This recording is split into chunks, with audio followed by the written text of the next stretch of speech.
Hola, ¿qué tal? Bienvenido, bienvenida a este vídeo en el que voy a responder a una de las preguntas que más me hacéis. ¿Cómo planificar el estudio desde aquí hasta el día del examen de las oposiciones de matemáticas? Bueno, evidentemente no es una respuesta única, igual para todo el mundo, va a depender mucho de la situación de cada uno, de dónde vengáis, debe ser una planificación individualizada, igual que vuestra estrategia, pero sí que es verdad que hay una serie de pautas generales y es sobre lo que voy a hablar en este vídeo. Voy a hablar específicamente de las oposiciones de matemáticas, que es lo que yo más conozco y lo que yo preparo, pero en general todo lo que voy a decir va a ser más o menos extrapolable a cualquier especialidad de oposiciones docentes, al menos de las que preparamos en método EMAP, aunque seguramente habrá que hacer algunas adaptaciones, así que lo mejor si tu idea es presentarte una especialidad diferente a matemáticas, te recomiendo que entres en nuestra web en métodoemap.com y contactes directamente con el preparador o preparadora de tu especialidad. Vale, pues vamos allá. La primera pregunta que me soléis hacer es ¿cuánto tiempo necesito para preparar esta oposición? Pues evidentemente va a depender mucho de tu perfil. Yo he puesto aquí los dos perfiles extremos que consideraría, ¿no? Es decir, un perfil muy adecuado para esta oposición que va a necesitar poco tiempo y un perfil menos adecuado que va a necesitar más tiempo. Y todos los demás pues te darían algo entre medias. El perfil número uno, que he llamado aquí en la izquierda en azul, pues sería el perfil más idóneo, un licenciado graduado en matemáticas, que además lo ha hecho hace poco, tiene todavía hábito de estudio, la materia muy reciente, muy fresca, y además tiene dedicación full time. Todavía eres joven y tienes pues 8, 9 o 10 horas para dedicar todos los días, al menos 5 días a la semana o 5 o 6 días. Pues este perfil va a poder sacarse la oposición yo creo que en bastante poco tiempo, menos de 9 meses, que sería lo que duraría un curso académico, ¿no? A lo mejor pues, 7, 8 meses, yo creo que la mayoría de perfiles de este tipo van a poder sacarla. Tengo alumnos que siendo incluso perfiles un poquito peores, lo han hecho en 6 meses. Y el perfil número 2 sería pues el que bueno, está en un poquito parte de una posición de desventaja y necesita más tiempo, necesita más esfuerzo y más tiempo. Es una persona que no es licenciado o licenciada en matemáticas, sino que es ingeniero, economista, arquitecto, algo así, que sí que tiene una base en matemática, pero no en todas las áreas de las matemáticas. Seguramente pues tiene carencias, a lo mejor en geometría, en teoría de números, en estadística, etcétera, etcétera. Entonces va a tener que esforzarse en este área más. Este perfil pues ha terminado sus estudios hace ya tiempo, lleva un tiempo trabajando, entonces ha perdido ese hábito, va a tener que coger carrerilla y coger ritmo. Y además su dedicación pues es parcial.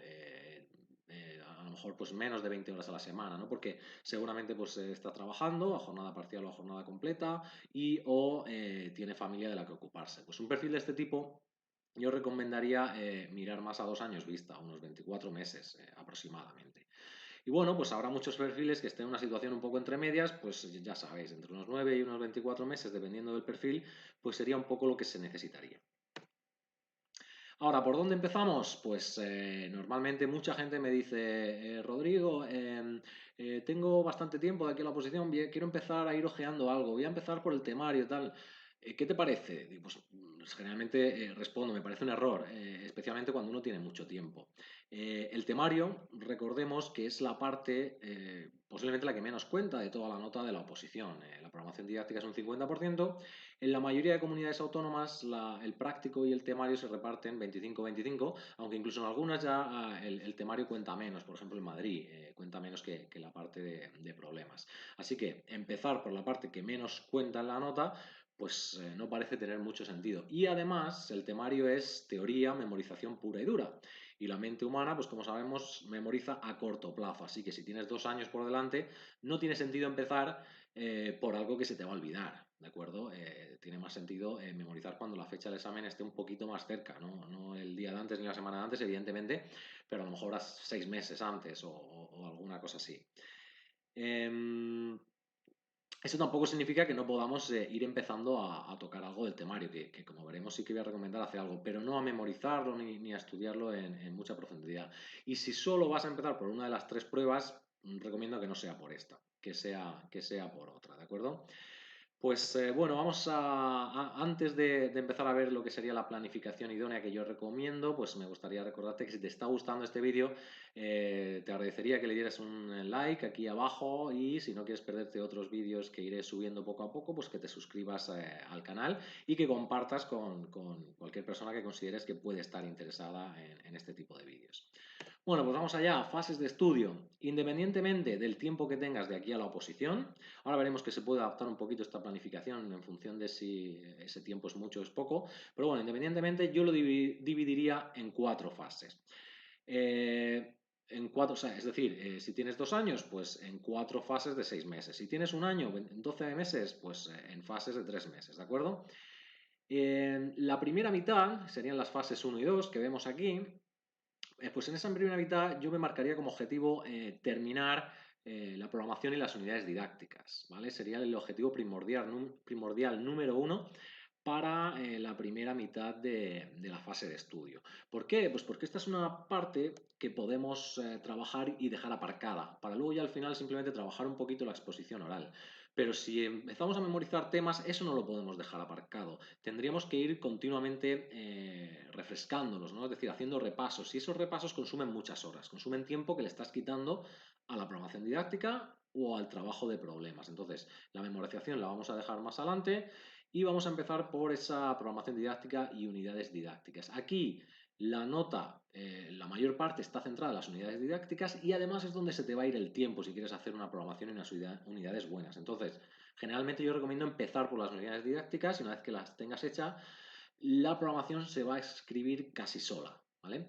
Excepción, cuando uno decide empezar a prepararse con poquito tiempo, 6 u 8 meses, pues yo creo que entonces sí que va a ser al revés. Primero hacemos una programación, salvamos los trastos ahí y luego ya empezamos a rellenar unidades didácticas, actividades en las unidades didácticas hasta donde nos dé, ¿vale? En el primer cuarto también podemos empezar con el temario, pero simplemente hacer una preparación de temario, no a memorizar, simplemente a seleccionar temas que nos vamos a estudiar, prepararlos un poquito, llevarlos a nuestro terreno y ya dejarlos aparcados para en la segunda mitad de las fases de estudio, la fase 3 y 4, pues ya sí que dedicar a memorización. Como ves aquí, lo he puesto por colores, el azul es la programación didáctica, el verde es el temario y el amarillo son los problemas y digamos que las líneas o los bloques son más gruesos o más delgados en función de la cantidad de horas que le dedicaría. Entonces, al principio, pues mucho a las unidades didácticas, al final mucho a la memorización y entre medias mucho a los problemas. ¿De acuerdo? Entonces, la parte de problemas yo la veo, el práctico, si estás en otra especialidad, pues como un entrenamiento mental. Esto en matemáticas es como ir al gimnasio, pero al gimnasio de la mente. Entrenar la mente matemática, la mente de resolución de problemas. Y esto es el día a día, esto es llevar constancia y todos los días pues hacer al menos un problema. Al principio, pues en el primer cuarto tampoco vas a poder dedicarle muchísimo porque estás muy centrado en la aprobación, las unidades y en preparar el temario, pero recomiendo que sí que se vaya empezando aquí, algún problemita cada día. Y luego ya en la fase 2 sí que aumentamos mucho el ritmo y ahí ya vamos a ponerle más intensidad a los problemas. También en la fase 3 y ya en la fase final que empezaremos a ensayar la exposición oral y tendremos que memorizar mucho, pues bajar un poquito el ritmo ya será seguramente de repaso de problemas que ya hemos hecho. Aquí a la derecha pues he puesto en general en la mayoría de comunidades autónomas cuánto pondera la nota de cada parte. 50% unidades y programación, 25 temario, 25 problemas. Por supuesto, pues no todas las situaciones son iguales, no todos los perfiles de opositor son iguales y todo esto va a estar condicionado a una serie de variables que he resumido algunas de ellas aquí. En primer lugar, pues situación personal. Por ejemplo, una persona pues, que tenga un trabajo concreto puede encontrar picos de trabajo que ya puede anticipar. Por ejemplo, alguien que se dedica al comercio seguramente en Navidad no va a tener tiempo para estudiar porque está en su época de venta, ¿no? Pues seguramente ahí esa parte pues vamos a reorganizar la programación, la planificación teniendo en cuenta este condicionante. Si tienes hijos, pues lo mismo, hay épocas en las que vas a tener que ocuparte mucho de ellos, épocas que menos.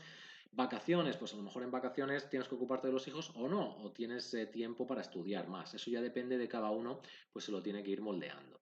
Dificultades individuales, por supuesto, cada uno debe ser consciente de cuáles son sus hándicaps y también cuáles son sus puntos fuertes en función de la formación que tenga previa, los conocimientos previos que uno lleve. Por eso, pues va a ser conveniente en cada situación, pues darle un peso diferente al tiempo o al esfuerzo que dedicamos a cada una de las partes y todo eso cada uno debe hacerlo de forma individual. Es más, hay gente pues que a lo mejor ya se ha presentado a la posición previamente y ya tiene una programación hecha. Entonces, en esa parte, todas esas horas se las va a ahorrar y que las va a poder dedicar pues, a temas y a problemas.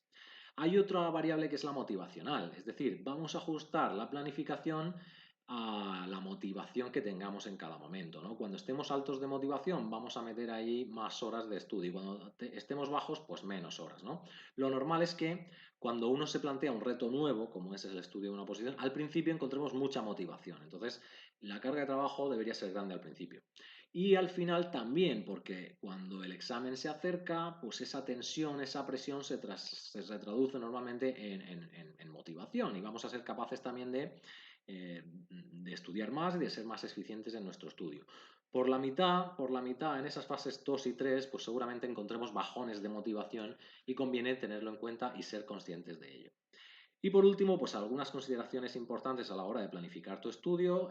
La primera, como siempre, deja margen, es decir, 2 o 4 semanas al final. Normalmente no vas a poder seguir la planificación que te has marcado y al final te comas esas 2 o 4 semanas, pero van a ser un colchón muy bueno para poder al final estudiar todo lo que te has planteado y en el mejor de los casos seguirán ahí para hacer repasos y llegar al examen mucho más relajado y más preparado. Y por último, diseña un plan semanal de trabajo, es decir, bajo esta programación de alto nivel tiene que haber una programación de bajo nivel semanalmente, de decir pues cuántos problemas voy a estudiar, voy a hacer esta semana, cuántos temas voy a estudiar, cuántos temas voy a repasar, etcétera, etcétera. Y esto también lo trabajamos mucho en los cursos de método EMA. Pues sin más, agradecerte la atención. Espero que este vídeo te haya sido de utilidad. Si es así, pues te recuerdo que puedes darle un like y suscribirte al canal para no perderte otros vídeos. Y por supuesto, si quieres más información, no tienes más que entrar en métodoema.com. Ahí hay muchísimos recursos, muchísima información y están los datos de contacto por si quieres ponerte en contacto directamente conmigo o con algún otro preparador o preparadora de otra especialidad.